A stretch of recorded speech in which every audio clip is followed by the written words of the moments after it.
Embark on an enthralling journey into Liverpool's underworld, delving into the Fitzgibbons family's criminal saga. The family, led by matriarch Christine, comprises sons Ian and Jason. Together, they weave a tale of intrigue and crime from their Liverpool residence. Christine, the cunning mastermind, orchestrates the family's rise to a multi-million-pound drug empire. Her guidance has steered Ian and Jason into the intricate web of criminal enterprises. Beyond the facade of wealth lies a compelling story of their shocking ascent, a violent feud with the formidable Curtis Warren, and their eventual downfall.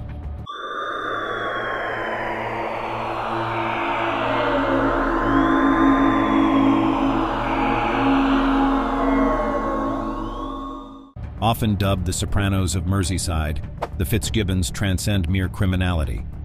They are complex individuals shaped by a life filled with petty crimes inherited from their parents and the world around them. Ian and Jason, grappling with choices, navigate the dangerous waters of Liverpool's criminal underworld, driven by their mother's insatiable desire for a lavish lifestyle. Christine envisions her sons contributing to the family's criminal endeavors to augment their financial gains. In their teenage years, Ian and Jason found themselves embroiled in a world of petty crimes, making their Liverpool residence a familiar stop for local law enforcement. Christine's disdain for the police becomes a defining trait, leaving an indelible mark on her sons. The brothers' descent into violence, especially Jason's almost affection for it, significantly bolsters the Fitzgibbon family's influence in Liverpool.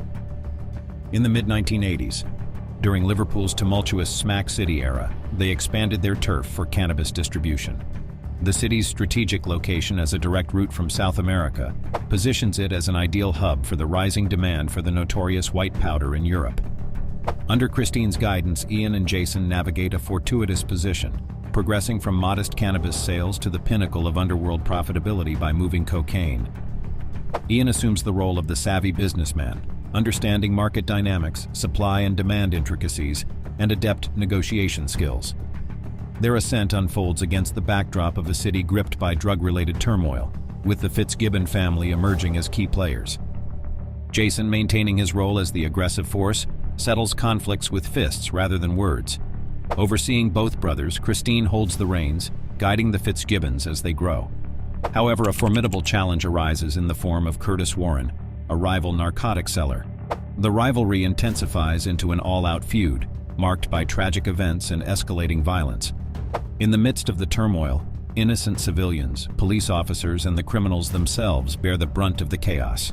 The Fitzgibbon brothers and Curtis Warren's faction plunge into a retaliatory spiral, prompting immediate concern from local authorities.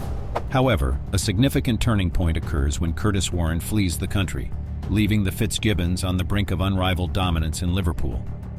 Empowered by Warren's absence, the Fitzgibbons refocus their efforts on orchestrating global drug shipments. Ventures take them to Turkey, Colombia, Mexico, and Spain, meeting suppliers to sustain their burgeoning enterprise. Despite promising prospects, their journey is far from smooth. In 1999, Merseyside police initiate an extensive surveillance operation, aiming to scrutinize the entire Fitzgibbon family and their associates. Anticipating the authorities' move, the Fitzgibbons confront undercover agents head-on, marking a critical juncture in their ongoing struggle with law enforcement. Undeterred by fear, the Fitzgibbons persist in their pursuits, initiating direct confrontations and threats against the agents. Visual evidence captures their actions during a 1995 deal in London with a Turkish crime group, maintaining a constant watch. Their illicit business thrives until a series of police raids in October 1999 leads to the apprehension of the brothers and 10 associates. Subsequently, Ian receives a 7-year sentence, while Jason faces 8 years behind bars. By 2006, both brothers secure release, resuming criminal activities with a newfound determination to return stronger than ever. However, their freedom is short-lived. In a coordinated effort, British and Dutch authorities collaborate to apprehend Ian and Jason, deeply involved in trafficking narcotics to the Netherlands. This marks a critical juncture in the ongoing cat-and-mouse game between the Fitzgibbons and law enforcement, highlighting the transient nature of their freedom. Following phone tapping, the brothers are arrested and extradited to the Netherlands in 2007. This ironic twist occurs just as their rival Curtis Warren is released, but his newfound freedom is short-lived. The Fitzgibbon brothers experience a stroke of luck as their case collapses, securing release and freedom once again. Yet, Tranquility proves elusive as Merseyside police persist in their pursuit. Rather than letting them live in peace, the pressure intensifies. In a significant breakthrough, the Serious Organized Crime Agency places a direct tap inside the Fitzgibbons' Merseyside residence in 2007. This unprecedented access allows authorities to eavesdrop on every conversation within the home, essentially sitting at the kitchen table of one of Liverpool's most notorious crime families. The heightened scrutiny marks a pivotal moment in the ongoing battle between the Fitzgibbons and law enforcement, ensuring that their activities remain under an even more intense spotlight. Revelations from the tapped conversations provide a captivating glimpse into the dynamics of the Fitzgibbon family. Amidst heated arguments between the brothers vying for the title of superior criminal, Jason boldly declares, "Whatever he can do, I can do 10 times better." Recordings capture the brothers singing "It's All About the Money," while their mother, Christine, sits at the table. The interactions depict a dynamic where the brothers, despite criminal pursuits, seek validation from their mother in a manner reminiscent of children.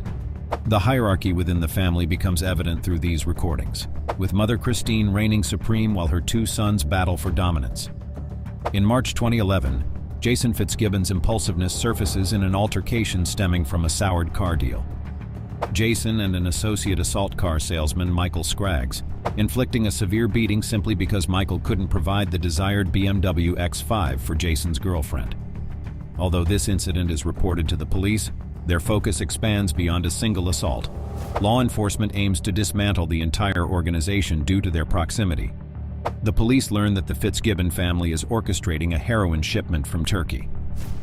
Collaborating with Turkish authorities, they identify the responsible Turkish group, make arrests, and seize the illicit goods, illustrating the broader strategy employed by law enforcement to dismantle the criminal network. The legal reckoning for the Fitzgibbon family unfolds in 2013 when Jason is arrested for his involvement in a deal and found guilty for the assault on Michael Scraggs. Subsequently, the authorities turn their attention to the remaining Fitzgibbons. In a swift operation, law enforcement raids the family's Merseyside residence early one morning, leading to the arrests of Ian and Mother Christine.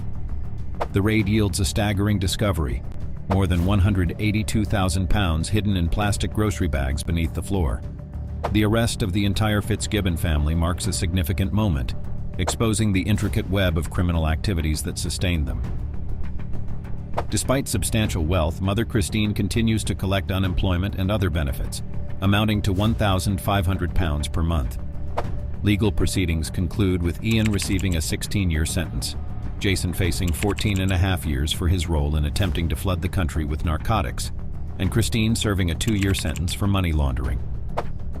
The once infamous Fitzgibbon family now faces the consequences of their criminal endeavors, bringing an end to their reign in Liverpool's underworld. In 2021, both Fitzgibbon brothers are granted early release with stringent restrictions. However, just a year later, both find themselves back behind bars. Their return to prison is prompted by violations of their exclusion zones, although they haven't committed any new criminal offenses. Meanwhile, Mother Christine Fitzgibbon completed her 2-year sentence and recently made an appearance at the Liverpool Crown Court alongside her grandson, Ian Fitzgibbon Jr., who was facing charges for selling cannabis. He was also charged with murder following the shooting of council worker Ashley Dale in Liverpool.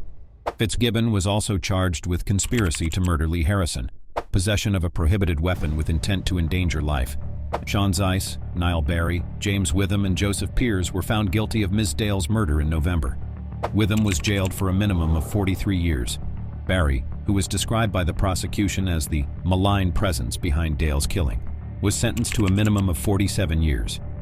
Peers, said to be a foot soldier who drove Witham to the scene, was sentenced to at least 41 years, while Zeiss, who was accused of organizing and encouraging the attack with Barry, will serve a minimum of 42 years. While Ian Fitzgibbon punched the air as he was cleared of the murder of Ashley Dale, and was cleared of the other charges.